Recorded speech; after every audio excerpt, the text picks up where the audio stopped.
Thank you very much, Mr. Speaker.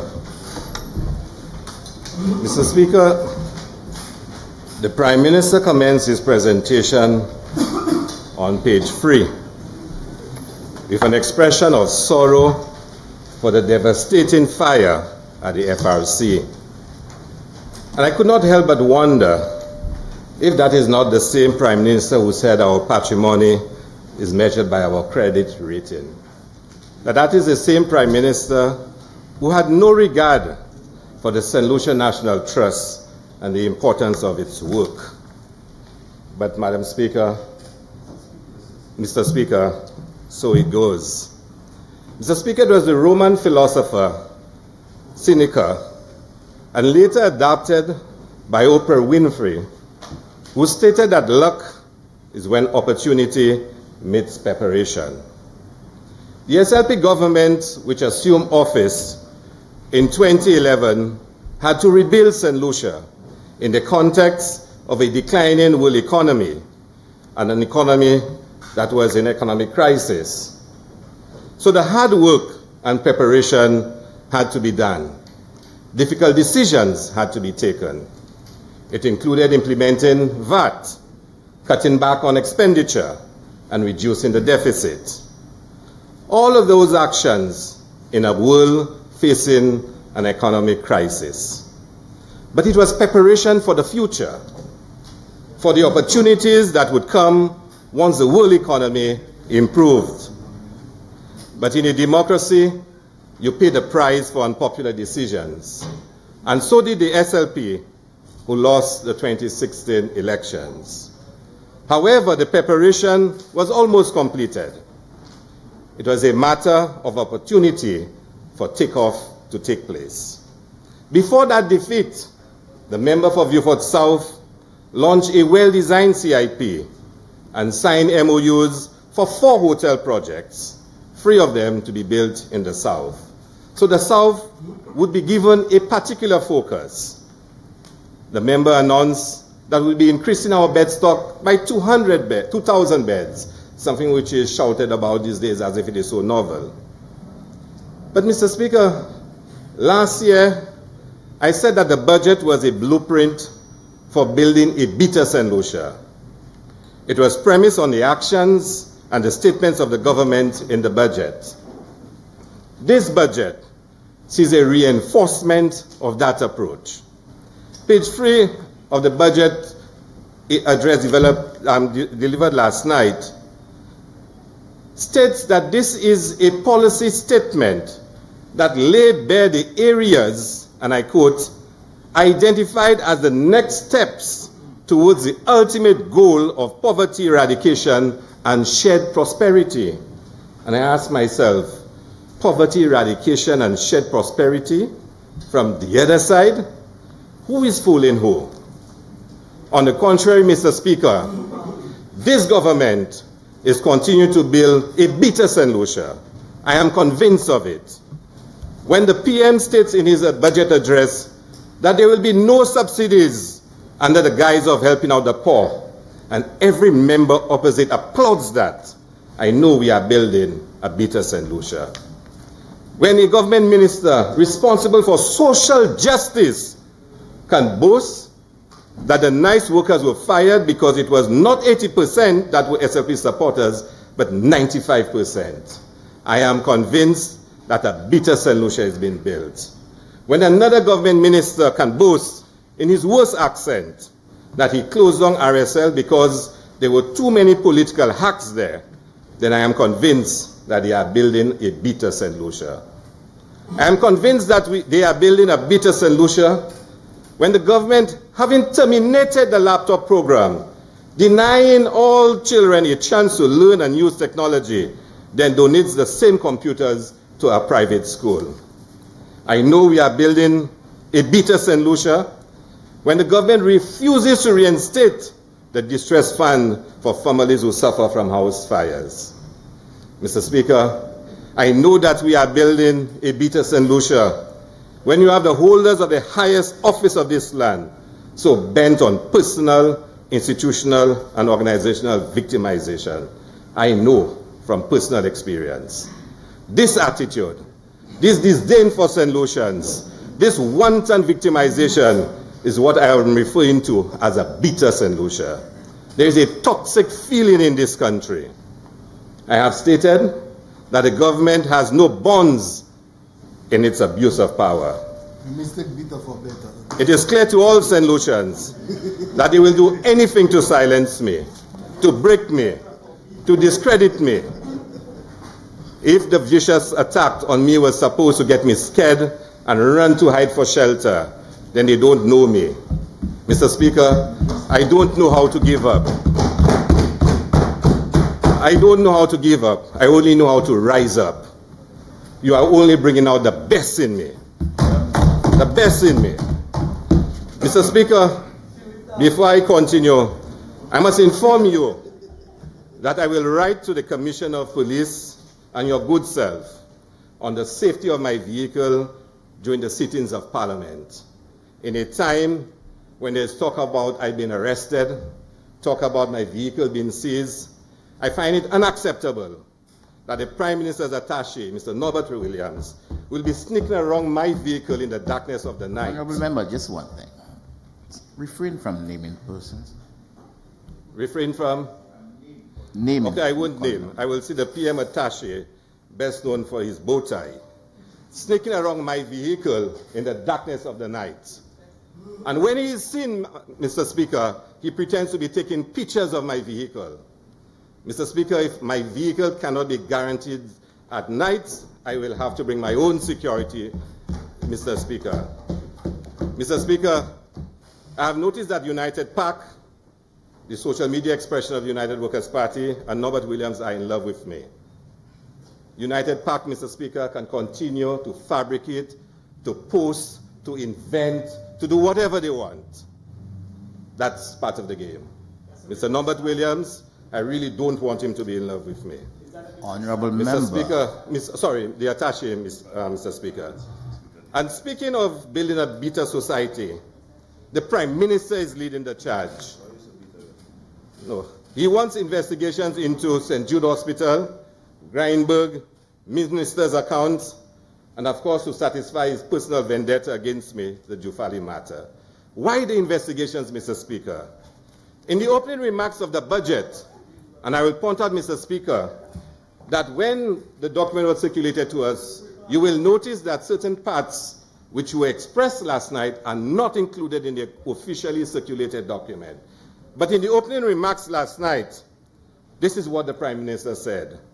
One of the promises we made in election time, Mr. Speaker, was to introduce to government affairs real transparency and accountability. But if the Prime Minister is interested in accountability and transparency, why not tell us about Senator Eubolus Remold matter? I am not interested in whether he committed adultery or not. That's for he and his wife. Or why he was too cheap to give $700. But did he videotape himself in the nude in a government office whilst at work? St. Lucians want to know, Mr. Speaker, where is the accountability and where is the transparency? Has the Prime Minister ever addressed? Has the Prime Minister ever? Honorable Member.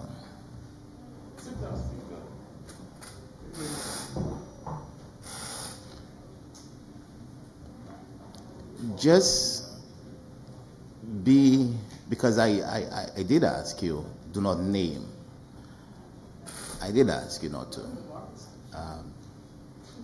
So all I will say to you, refrain as much as possible from naming the individuals. Mr. Speaker, how can I not name other honorable members if I'm making a point about them?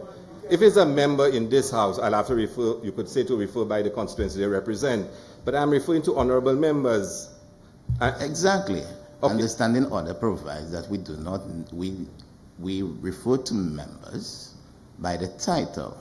Okay, so thank you very much for the guidance. But if he's so interested in accountability and transparency, why not tell us about the minister in the Ministry of Finance? I am not interested in whether he committed adultery or not.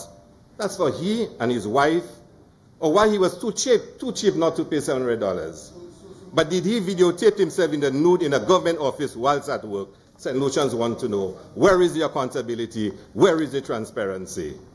Has the Prime Minister ever addressed this nation on the firing of the minister in the Ministry of Agriculture? In the midst of public speculation about the activities of the minister, we've heard nothing. St. Lucians want to know, where is the accountability and transparency? Has the Prime Minister reported on the investigation involving a member for Castries South East? And here is mockery of the truth. The Prime Minister admits, the minister, the member for Castries South East, admits that there is an investigation involving him. But the Prime Minister informs that he is not aware of an investigation and will investigate if there is an investigation. When will he report to the people of St. Lucia? St. Lucians want to know, where is the accountability and where is the transparency? Has the Prime Minister made public the DSH agreement to inform St. Lucians of how many passports he has offered to Theo Akin? St. Lucians want to know, where is the accountability and transparency? Has the Prime Minister updated the nation on the status of his pending court matter in relation to the use of public funds belonging to the Soufrière Town Council? Where is the accountability? Where is the transparency? Mr. Speaker, no government is free of making mistakes, whether it has been UWP or Labour administrations. But this current government takes it to another level with scant regard for public feedback or adherence to the law of the land. So the questions to be asked about this budget statement is, who do these policies and programs really benefit? How does this budget offer the single mother in Monkey Tongue the benefits of citizenship in the land that gave her birth? How does this budget overcome the fear of the citizens of Fuasho have about their health care or the education of their children simply because of their economic position? What does this budget offer the ambitious secondary or tertiary school student from Marigot who has to consider a career of servitude, given that that is the primary focus of this government when these students possess entrepreneurship dreams? So I ask, how does this budget make young entrepreneurs, like the young lady from Basse Joseph, who makes handbags, Tiffy Zouk, how does it make her feel more inspired? So when you examine the budget address delivered last night, it is clearly apparent who they benefit. It is not for St. Lucians. It is for foreigners, friends, and family of this administration. Mr. Speaker, as I pointed out during my last presentation before this Honorable House, it is quite shocking to see several programs which benefit the youth and marginalized sectors of the population be reduced to zero. And to hear the laughable rebuttal to this, saying that although they might be zero, they will be implemented. Again, I ask, which right-thinking businessman runs a business like this by not making allocations within their budget for various projects, but telling the board of directors or shareholders that this will be implemented? This is just laughable. So, Mr. Speaker, let us examine the budget as presented and analyze the contents in relation to a few sectors. Let us start with unemployment. The Prime Minister explains on page 5 that one of the 6 key areas outlined in the last year's budget was employment. He is elated on page 6 that unemployment has fallen from 21.3% to 20.2%, from 21.3 to 20.2. He claims that they have achieved success in providing more jobs. And listen to me, Mr. Speaker. He claims that they have achieved success in providing more jobs. And he goes on, and that unemployment have dropped from 9.6% to 5.3%, a point repeated by the member for Grosile. Elsewhere, Mr. Speaker, I have addressed the absurdity of the figures. Because when you study the figures, it shows you 6,000 jobs created in Labrie, 5,000 in Srozel. It really did not make sense. But I don't want to go down that road again. Let's do a short analysis, Mr. Speaker.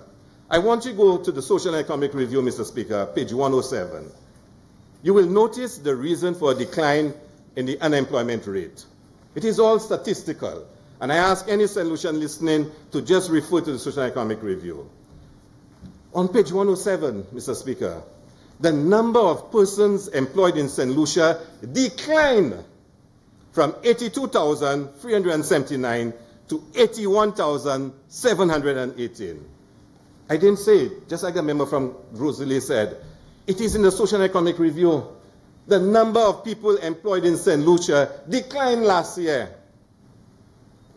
Underemployment reduced from 9.6 to 5.3%. The PM on page 6 says, it is because people are finding more sustainable work and earning more money. No. It means that your skilled workers are getting frustrated and leaving the country. That's why underemployment fell. If you doubt me, look at page 107 again.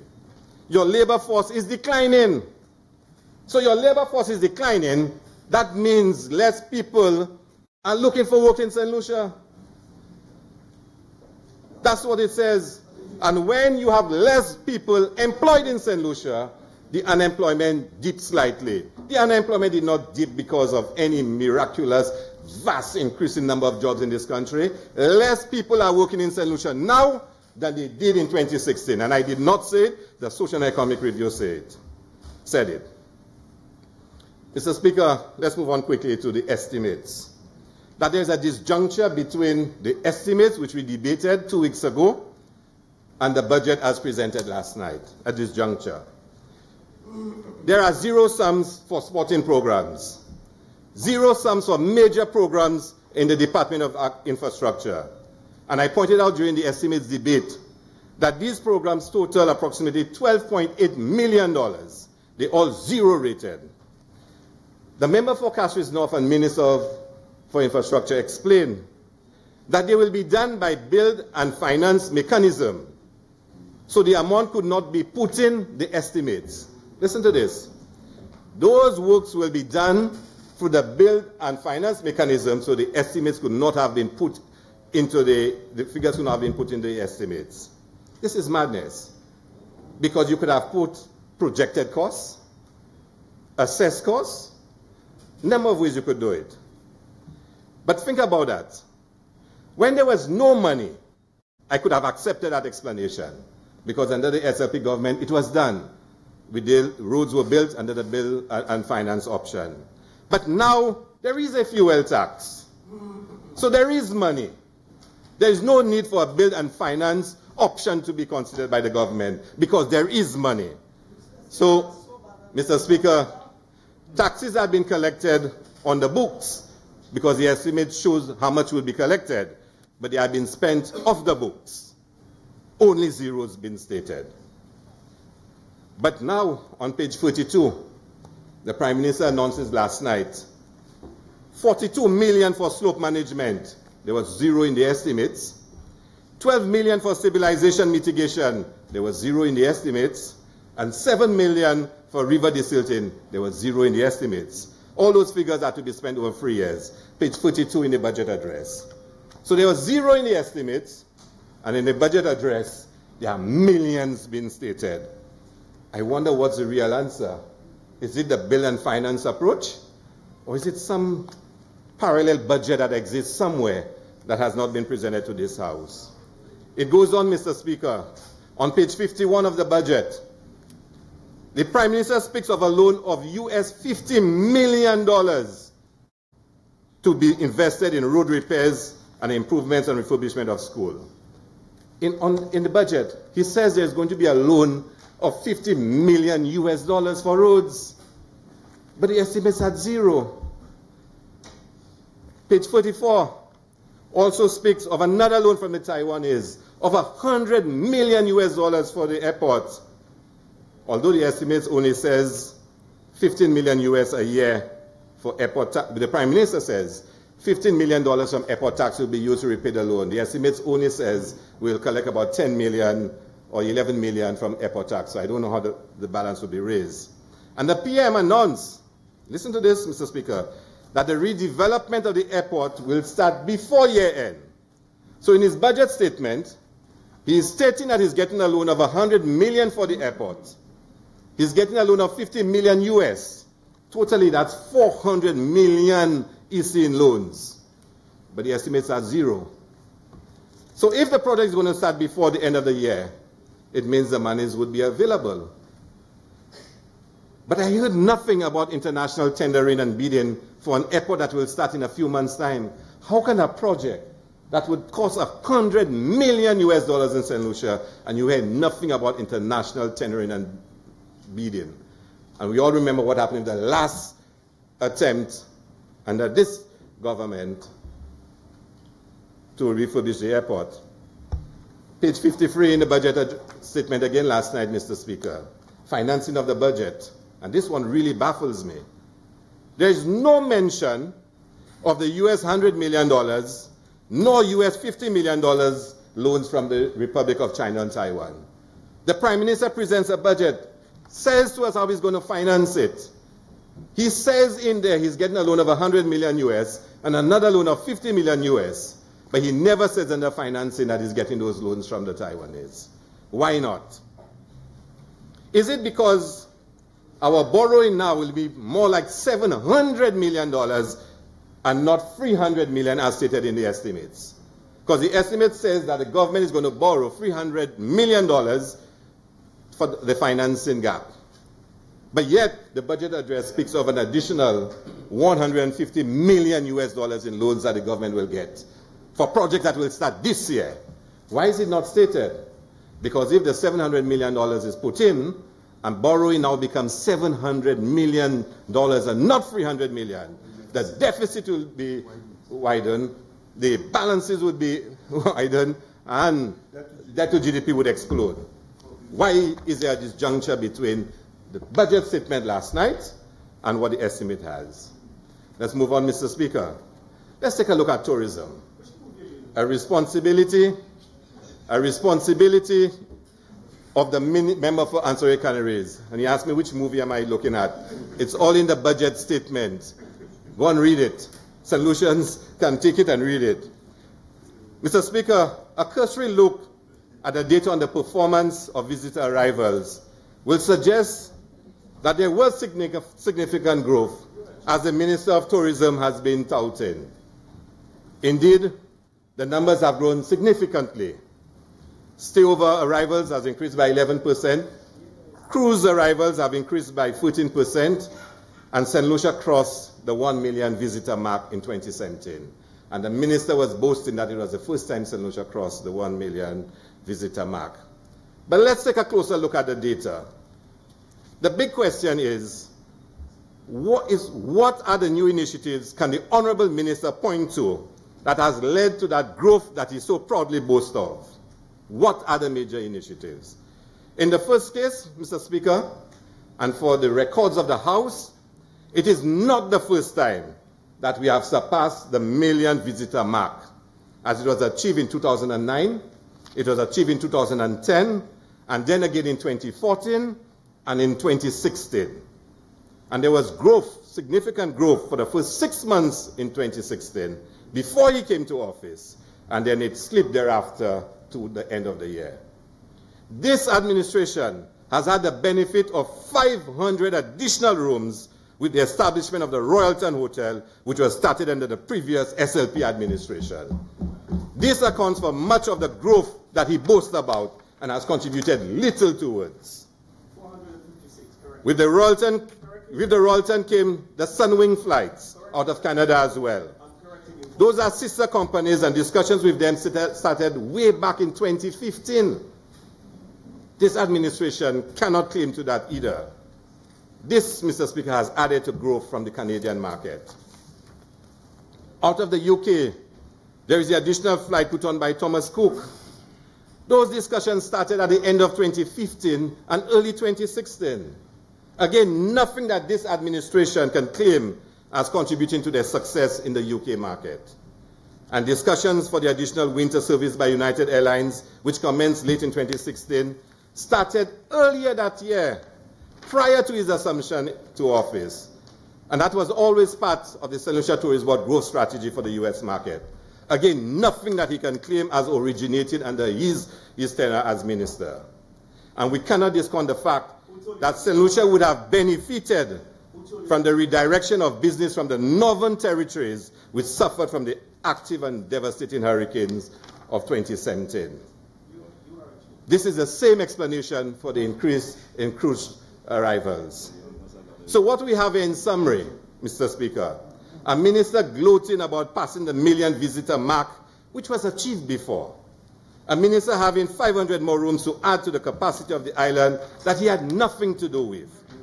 A minister having additional airlift that he did not initiate. A minister who has benefited from the redirection of business to St. Lucia that he had nothing to do with. A minister who has obviously benefited from the momentum established by the previous administration, as he cannot point to one new initiative that accounts for the growth that he proudly and falsely claims. It is obvious that he is on a joyride. And I want to posit, Mr. Speaker, that based on the increases in room stock that did not originate with him, our arrival should have been higher. And I want to put forward that view. But, Mr. Speaker, let me be fair to the member. Let us look at the major initiatives undertaken by him and the administration. Firstly, the Soleil Summer Festival, a name and concept copied from Southern France. It is amazing, Mr. Speaker, that we have heard nothing of any review of the first year of Soleil. No report on expenditure, no report on returns, no report on visitors, no report on attendances, no report on tickets sold, and no reports, audited financial reports tabled in this honorable house. Nothing, nothing, nothing. For 2018, the summer festival started in January. Summer starts in January. A rum and food festival was held at a time when it is peak period for travelers, when most rooms are already sold. So why the festival again, Mr. Speaker? The second initiative was the tagline for St. Lucia was changed from simply beautiful to let her inspire you. What can I say, but it is simply uninspiring. The third initiative, a big announcement of a social media company that has niche and marquee in getting persons on social media to follow St. Lucia. It is called NG Global Media, and I want St. Lucians to go and do the research now. At the time of announcement, they did not even have a Facebook page or an Instagram account. Imagine that. They marquee, they world class, but when they are announced as the social media company, they don't even have a Facebook page. They don't even have an Instagram account, but they involve in social media. Today, and I ask St. Lucians, Mr. Speaker, and I ask you, Mr. Speaker, to go on Facebook. They have 67 followers on Facebook, and still no website today. Is this a case of somebody giving a friend a blight? Mr. Speaker, village tourism. How different is village tourism to heritage tourism project? Something which was implemented for many years in this country. And I've been waiting patiently, Mr. Speaker, because the people in Bannan Bay are waiting patiently when they will be consulted and informed of the plans for the area. Because if we go into village tourism now, we have a vested interest in Castries South in village tourism. In Marigot especially, Mr. Speaker, the resurfacing of the road. And I heard meetings were held with the beach vendors and other stakeholders, and I was not invited. But I would still know what happened. And I would still advise the stakeholders in terms of how to approach. But I want to call on all the vendors and other persons in Marigot to cooperate with the authorities. Because if it booms, if success comes, the whole community will be better for it. So I want to encourage all the vendors to cooperate with the police, to cooperate with the officials, and let us try to make sure Marigot assumes its rightful place on the tourism landscape of St. Lucia. Mr. Speaker, let's move quickly to education. I'm really passionate about this one, Mr. Speaker. Page 19 to 21 is proof, Mr. Speaker, that you can win an election with lies, but you cannot govern with lies. When the Prime Minister started to speak of investment in St. Lucians, I got excited thinking that this was going to be the definitive statement of where our country is going and how we are going to invest in our people. Let us examine what the Prime Minister said and what was missing. There is nothing said on expanding the school feeding program, something which was a manifesto promise of the United Workers' Party. One of the features of the expanded the school feeding program was the renovating of most of the kitchens in the primary schools on the island. Every primary school benefited from the program. But there's still a lot more work to be done. Is anything mentioned in the budget on the school feeding program? Is there anything in the estimates for the school feeding program? Nothing. Where is the budgeted amount? Where is the policy to cover all the needy students in St. Lucia? No money for school kitchens, no increase for supplies. Page 19 again, Mr. Speaker, speaks of curriculum development and the use of technology for teaching and learning will be high on the agenda of the government. The reality is that the government has effectively retarded the progress of this development in the education sector. There were many efforts under the member for Beaufort South and the previous member for Castries South to increase students' access to the internet. There was collaboration between the Ministry of Education and the community access centers, increasing the bandwidth in schools, the one laptop per child initiative at the secondary school, the mass training of teachers in ICT, and integrating ICT into the school curriculum. There is no more laptop program for the children in St. Lucia. But all we heard in here was GNET on page 19, a project which was signed by the former minister, James Fletcher, in April 2015. This was not done by the present government, but as usual, taking credit. There is nothing, Mr. Speaker, on early childhood education. And the Prime Minister almost cried last night when he spoke about the children. In 2012, it was estimated that 90% of early childhood sector was operated by private individuals and the other 10% by government. The majority of the early childhood caregivers were untrained at that time. The government of St. Lucia operated some 24 early childhood centers around the country. Hence, the SLP administration passed an early childhood education policy in collaboration with UNICEF in 2013. And importantly, Mr. Speaker, out of this policy came for the first time a teacher training component for early childhood at Sir Arthur Lewis Community College. The SLP administration also got funding from the CDB to renovate some of the early childhood centers. And the Prime Minister cries when he reads page 23. There is nothing for early childhood education. How are you investing in the people of St. Lucia?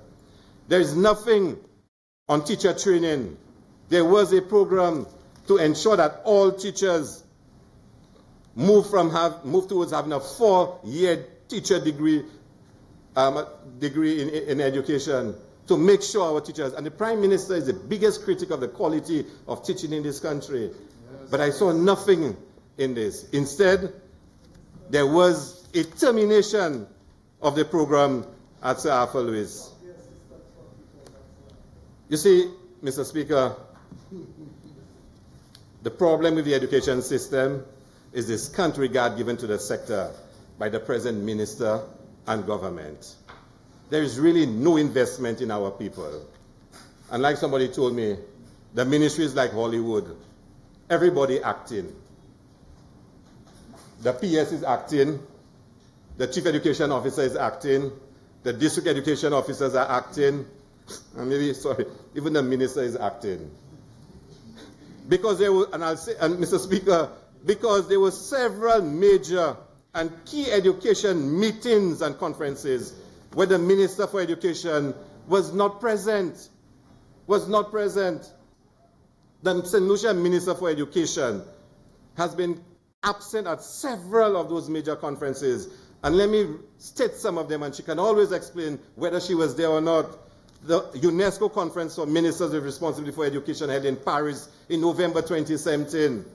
The Global Education Fund Forum held together with the Ministers for Education meeting. The Commonwealth Conference of Education Ministers 2018 held in Fiji. The OECS Council of Ministers of Education held in Martinique in February 2018. That's 5 major international meetings where education is being discussed and our Minister of Education is not present. Then, Mr. Speaker, there was a meeting held in St. Lucia between the Cabinet of Ministers and CDB to discuss a special education project an enhancement to the education system with funding from CDB, a meeting the Cabinet of Ministers with a delegation from CDB. That project, Mr. Speaker, very importantly, involved enhancing the infrastructure of special education centers and schools, training of special education teachers, and the construction of a center for students with behavioral problems in the education system.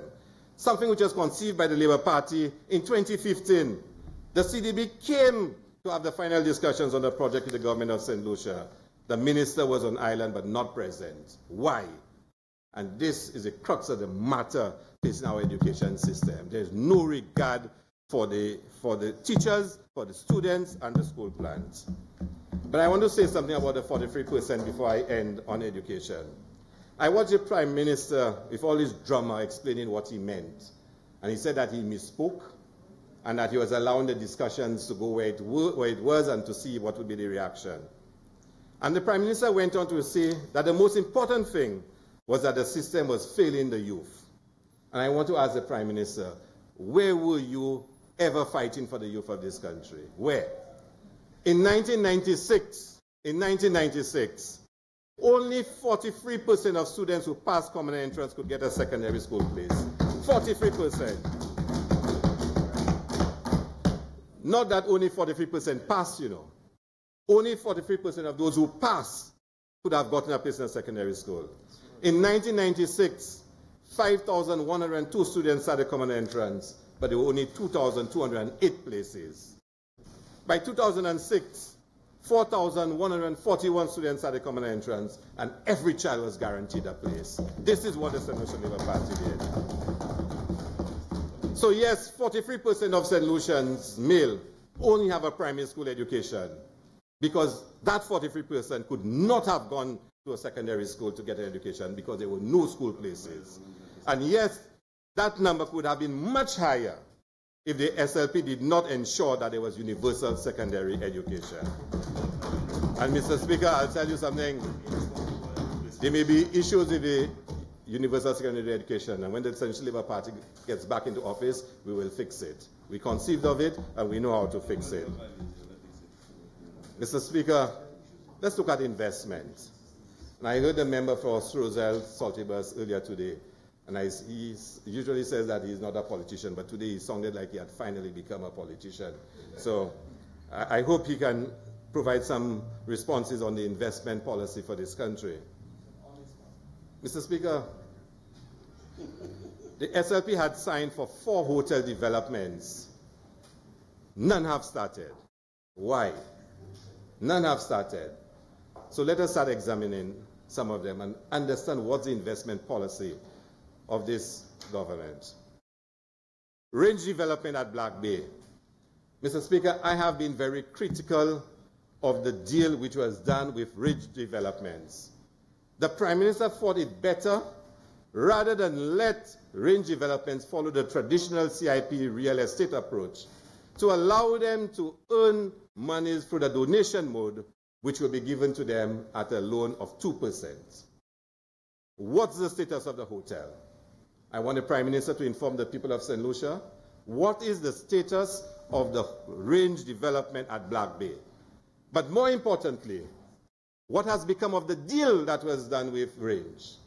The monies that would have been granted to Range as a loan, where are those monies?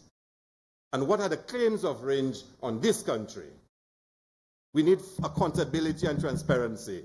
And when the Prime Minister answers, I will get a follow-up moment sometime in the future to respond. The GP group at Sabusha, Mr. Speaker. I love that concept, Mr. Speaker.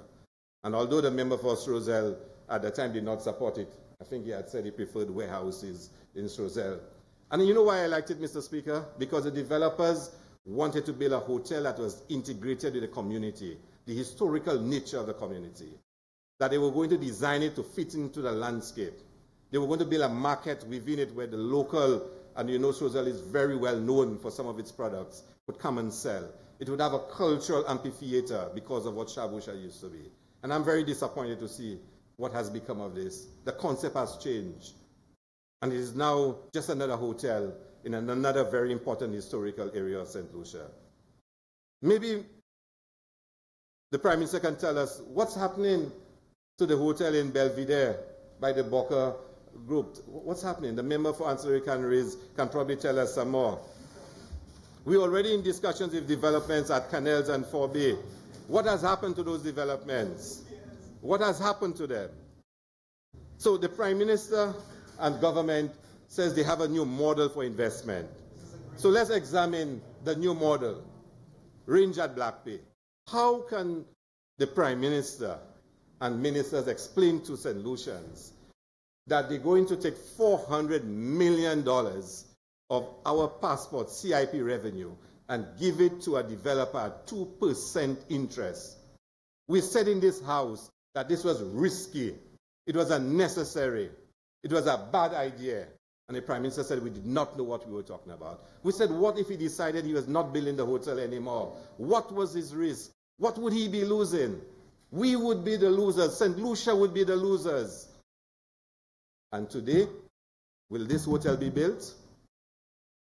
And what are the liabilities against the people of St. Lucia? And what has happened to our passport monies? That's what we need to know. DSH is the worst example of fashion and investment policy. The Prime Minister gleefully says to this nation that phase 1 has been approved and completed. And here the dynamics, here the elements of phase 1. That we're going to take our land, give it to the developer who is going to use it as collateral to get a loan to build a racetrack. After he's built it, we will allow him to sell our passports. And when he's collected the amount of money he valued the racetrack as, he will give us back the racetrack. We will then engage him to manage it. Of course, there must be a management fee. Why? Because the developer needs a racetrack to attract high rollers. But all the other ancillary investments that will be built with our passport money, he's not giving it back to us. He's only giving us back one, the racetrack. Why? Because the racetrack is not profitable. Now, Mr. Speaker, explain that to me. Explain that logic to me. That hits me at the core as a St. Lucian. Explain that to me. And how can somebody come to this nation and gleefully says, this is my new investment policy? And Mr. Speaker, Ojo Labs. Last year, $10 million was budgeted for Ojo Labs. This year, another $7 million. Another $7 million in the estimates this year. And we told there are 50 people employed at Ojo Labs. 50. How do you pay the salary of everyone? How do you pay the monthly recurrent bill? How did you pay to retrofit the warehouse? How do you do it with St. Lucian taxpayers' money to employ 50 people? And another $7 million is in the estimates. And you tell me, Mr. Speaker, this is wise investment policy? You see, what has baffled me most, while the Prime Minister is busy giving foreign investments, the entire world that we have in St. Lucia, why has he not supported homegrown investors and entrepreneurs? Where are the special concessions and incentives for our homegrown investors? Who is paying the staff for them? If anything, Mr. Speaker, they need support more than the foreign investors. Mr. Speaker, let's spend a few minutes on CIP. Mr. Speaker, I always took pride as a young St. Lucian professional. Well, I'm no longer young, but when I was younger and I was starting my career, I took pride as a professional. Wherever in the world I studied or I worked, I wanted to always flag St. Lucia. Wherever I roamed, St. Lucia. I took pride in St. Lucian professionalism.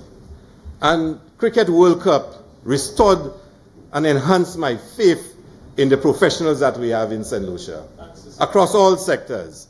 Because when all other islands were preparing to host Cricket World Cup, repeatedly, we were the best destination. We had the best gathering of professionals in St. Lucia to host Cricket World Cup. One of those professionals was a lady who excelled. She was by then a regional consultant advising regional governments. Then, Mr. Speaker, she was so good at what she did, the ICC employed her to be part of the World T20. When that tournament ended, she came to work at the West Indies Cricket Board. And then FIFA employed her to work with the FIFA World Cup And she's an exceptional woman and an exceptional professional. We recruited her from Canada, from working for FIFA, managing 5 stadia for the FIFA World Cup. She's just about the best you can find for logistics and operations. We recruited her from working for FIFA to come and set up the CIP for us and ask her to do it in 3 months. And the Prime Minister criticizes her appointment and praises his firing of her. He said that she had no experience in CIP. He said she said that, was my best friend's wife. The thing about it, she's an exceptional woman and a talented St. Lucia professional. She has worked globally and she has been outstanding. The Prime Minister did not say that she is the daughter of his constituency chairperson. He did not say that. Think about it, Mr. Speaker. The SLP, under the member for Beaufort South, would employ someone who is the daughter of the leader of the opposition constituency group. Imagine when I had to go to the member for Beaufort South and say to him, I want to recommend this person for the job. He asked me one question. Can she do the job? And I said, yes, she can. He said, go ahead. Because he knew she would not be political and that she would put St. Lucia first. Honorable member, you have 15 minutes. So it's easy to think that the Prime Minister fired her because she was my best friend's wife. That is just deflection.